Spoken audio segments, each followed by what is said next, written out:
Scott, 0-0 draw here at Wealdstone. It was one of those, I think, it's a frustrating place to come, and they set up well to frustrate and defend. And in the end, we take the point. What's your thoughts on that? Yeah, no, I think they're a good team, so I should show respect for that. That's a brilliant point for us in the end with what we had thrown at us during the game. I can't ask any more from the players. I mean, the fans have gone home happy and they've clapped them off because they've ran hard for them. We've got ourselves in terms of a structure, but we're outstanding. Yet, can we play better? Yes. Will we? Yes. But I can't ask any more from a group of lads, really, to be honest. I mean, what they've had thrown at them in the last 3 or 4 days. To beat Southend, we've had about an hour on the grass together, and then come here and have that thrown against them. So, look, really pleased. Look, it's a tough place to come. It's a difficult pitch. I have to say the surface was very good, but difficult pitch and surroundings. But I think the lads, it's like a moral victory, really, that one. They didn't trouble us too much. I thought our shape was outstanding. So I'm really pleased that, near the end there, you've got Paul McCullum running from the halfway line to defend right near the corner of our box for us in probably the 93rd minute. So if you got that buy-in from the players, you'll always have a chance. So we'll be better than that, definitely, in terms of on the ball. But when you go down 10 men against anyone in this league, it's going to be tough. So really, really pleased, actually, because the players have answered a lot of questions, ticked a lot of boxes for me in the last few days. Now the challenge is to keep doing that consistently. Yeah, I suppose the main talking point of the game was the red card. Have you seen it back? Do you have any opinions on it? I'd like to see it back, but I haven't yet. I normally, I've been wrong before when I've come out after a game, so I would normally have a good look at it. From my, how do I say it? From my perception was that they're not in control of the ball. I thought it was a bit harsh, but I also thought the way the game was refereed, I thought he was going to give it. So, look, it was what it was, and I think long term, over the course of the season, that will happen again, and we've dealt with that today, really early on in my tenure here. So from a learning exercise, it's not the end of the world.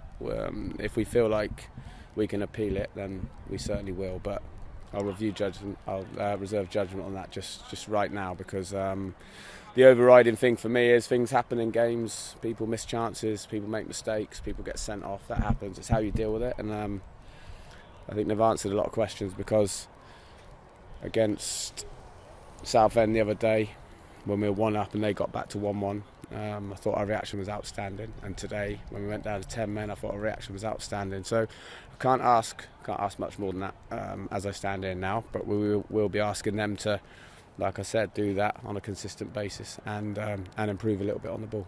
Yeah, so we went down to 10 men, we were still creating chances. That must be a massive positive, that not only were we defensively sound, but we were up the other end creating chances. Yeah, but the slope here plays a big difference, makes a big difference, plays a big part in the game and how that is. So I said to Sonny Davis, I thought he was outstanding today, actually, and I should say that because it's probably been an odd week for him.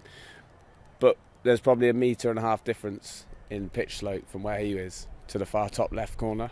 So that first half is very difficult to defend. I thought he did a great job for us. So really pleased with where we are. There's loads of work to do, but I think there's plenty there to work with. And I have to say that the staff and everyone's been brilliant. I feel like I've been here a lot longer than 3 or 4 days, so that's a good thing. And like I said, the players couldn't wait to get over to say thanks to the supporters. I thought they were excellent as well today. So yeah, morally everyone's in a good place. I think we've got a little bit to do.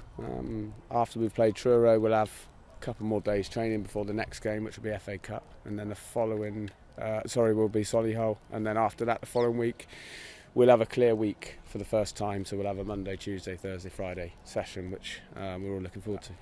Yeah, and obviously the supporters joining us here in the capital today, just how much did they help get the boys across the line? They were brilliant. I thought they were absolutely outstanding. And yeah, it's not the easiest place in the world to get to, and we really appreciate all the support, because it's expensive following a team around. We know that. But no, they were great, and look, I was just really pleased that they showed their appreciation to the players, and vice versa, because the players have been in there change room with me then, just saying they were class. So it makes a huge difference, and we really appreciate it. And just finally, on to Truro away on Tuesday night. As you say, that's a quick turnaround. What do the next upcoming days look like for the squad and for yourself? Yeah, so what they do now in the next 24, 48 hours when they're away from us will determine how well we can do at Truro. So we've made that really clear. We trust them to do their recovery, because if you're working with a group of professionals and it's a good age squad really, there's some good experience in there. If you can't trust them to do their recovery, I think we're fighting a losing battle. So they need to go home, spend some time with their families tonight and tomorrow, and then we'll be training Monday ready for Truro. Well done today, Scott. Thank you, appreciate that.